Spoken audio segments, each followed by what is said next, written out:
Shalom adik-adik. Shalom. Gimana kabarnya? Luar biasa. Wah, pasti semangat banget ya hari ini kita mau sekolah minggu bersama-sama. Tapi sebelum itu kita mau berdoa dulu. Lipat tangan, tutup mata, kita berdoa. Tuhan Yesus, terima kasih Tuhan Kau telah memberkati kami pada hari ini Tuhan. Sebentar Tuhan kami akan memulai sekolah minggu Tuhan. Kau memberkati dari awal hingga akhirnya Tuhan. Engkau yang memberkati setiap apa yang Tuhan sampaikan dalam sekolah minggu kami dapat kami terima dengan baik Tuhan. Terima kasih Tuhan Yesus atas berkat-Mu. Haleluya. Amin. Gimana kabarnya hari ini? Ada sukacita? Amin. Adik-adik pasti percaya ya kalau kita itu sangat istimewa di mata Tuhan. Kita memujikan kuistimewa.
Makasih dong.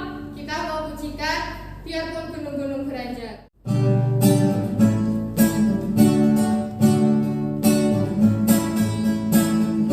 Biarpun gunung-gunung beranjak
memuji dan memuliakan nama-Mu bersekolah minggu. Walaupun secara online Tuhan, kami percaya tidak mengurangi hadirat Tuhan yang turun atas kami.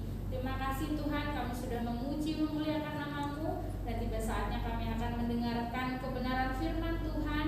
Engkau berkati guru sekolah minggu kami yang akan menyampaikan firman-Mu Yesus, dan Engkau berkati setiap kami anak-anak-Mu. Kami buka hati kami untuk Kau isi dengan kebenaran firman Tuhan.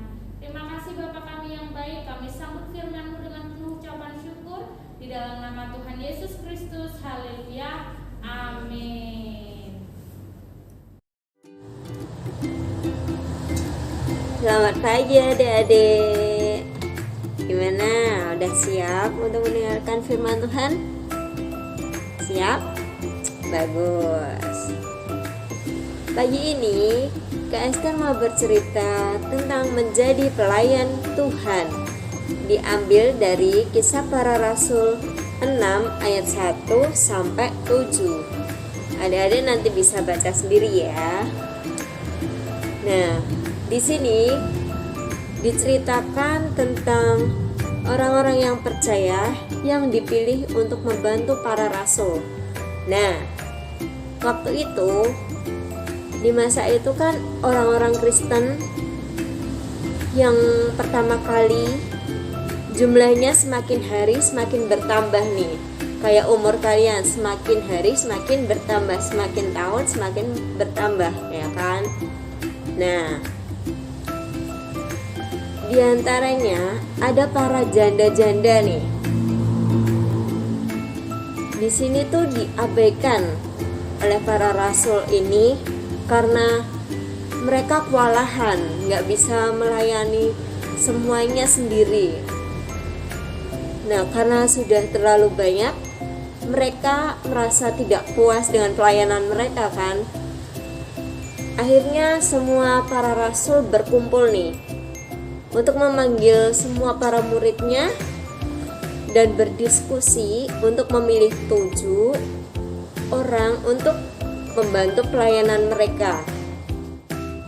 Syarat-syaratnya apa aja? Iya betul, harus terkenal baik, yang penuh roh dan hikmat untuk menjadi pelayan yang akan menjalani tugas tersebut, yang membantu para rasul ini yang lagi kerepotan ya. Sehingga para rasul ini bisa memusatkan pikiran dalam doa dan pelayanan firman-Nya bisa lancar tanpa harus memikirkan tugas yang lain, karena ya tugas yang lain kan udah ada yang handle. Nah, siapa sih yang terpilih? Penasaran? Ya, di situ disebutkan ada 7 orang, atau 7 tokoh, yaitu Stefanus, Filipus, Prokorus, Nikanor, Timon, Parmenas, dan Nikolaus. Nah, 7 orang ini mereka dilantik, dihadapkan kepada rasul-rasul untuk didoakan dan meletakkan tangan di atas mereka. Nah, seperti ini ya. Nah, seperti gambar ya. Dan setelah itu tugas-tugas para rasul ini berjalan dengan baik, sehingga firman Allah tersebar kemana-mana, dan jumlah murid di Yerusalem makin hari makin bertambah banyak lagi dari sebelumnya. Nah, inti garis besarnya, kita sebagai pengikut Kristus bertanggung jawab untuk melayani. Yang kedua, kita mau melayani dengan cara berbuat baik kepada sesama kita. Nah, hal-hal yang bisa kita lakukan, contoh memindahkan atau merapikan barang-barang ketika kalian melihat barang itu berantakan. Nah, Pak, sehabis kalian mainan nih, bermain dengan mainan, kalian rapikan. Nah, kalian membantu untuk meringankan pekerjaan orang tua kalian masing-masing. Itu juga melayani. Nah, ada contoh lain nih. Misalnya ada sampah yang berserakan nih, kalian terus lihat nih. Nah, yang kalian lakuin apa? Iya, betul, dibuang ke tempat sampah. Nah, itu juga salah satu hal dalam pelayanan. Nah, dan misalnya kalau guru sekolah minggu kalian minta kalian untuk maju ke depan untuk memperagakan sesuatu, terus kalian melakukan nih apa yang disuruh guru kalian, itu sebenarnya juga hal dari pelayanan loh. Jadi kalau misalnya disuruh guru kalian untuk memperagakan sesuatu, kalian langsung maju ya, nggak usah malu-malu, oke? Sebenarnya banyak sih hal-hal yang kecil yang bisa kita lakukan walaupun kita masih kecil. Nah, bukan berarti kita tidak bisa untuk melayani. Dan yang perlu diingat, kita melakukan hal tersebut harus dengan hati yang tulus, ikhlas. Nah, jangan nanti ke belakangnya grundel. Ih, apa sih aku kok disuruh maju gini-gini. Nah, jangan. Kita harus ikhlas melakukan dengan hati yang suka cita. Oke? Nah, sekarang tutup mata, lipat tangan kalian. Kita berdoa. Tuhan Yesus, terima kasih Tuhan buat penyertaan-Mu Tuhan dari awal hingga akhir acara sekolah minggu pada pagi hari ini Tuhan, sehingga kami boleh mendengarkan berita kebenaran-Mu Tuhan, dan kami bisa belajar Tuhan untuk melayani Engkau, untuk menjadi pelayan-Mu Tuhan. Dan Tuhan, sebentar kami akan melakukan aktivitas yang lain Tuhan. Terima kasih Tuhan buat guru-guru kami Tuhan yang sudah melayani Engkau pada pagi hari ini. Hanya di dalam nama Tuhan Yesus Kristus kami sudah berdoa dan mengucap syukur. Haleluya. Amin. Nah, ayat hafalan kalian ada di Galatia 6 ayat 10. Yuk, buka Alkitab kalian. Galatia 6 ayat 10. Master bacakan. Karena itu, selama masih ada kesempatan bagi kita, marilah kita berbuat baik kepada semua orang, tetapi terutama kepada kawan-kawan kita seiman. Master ulangi, Galatia 6 ayat 10. Karena itu, selama masih ada kesempatan bagi kita, marilah kita berbuat baik kepada semua orang, tetapi terutama kepada kawan-kawan kita seiman. Nah, untuk yang kelas kanak-kanak, Galatia 6 ayat 10b. Bunyinya, marilah kita berbuat baik kepada semua orang. Dah, sampai itu aja ya. Kalau buat Pratama, Madya dan Tunas, full semuanya ya, dari awal sampai akhir. Pasti bisa. Jangan lupa dihafalin. Sekolah minggu pada pagi hari ini udah selesai. Selamat beraktivitas, selamat hari Minggu. Dadah. God bless you.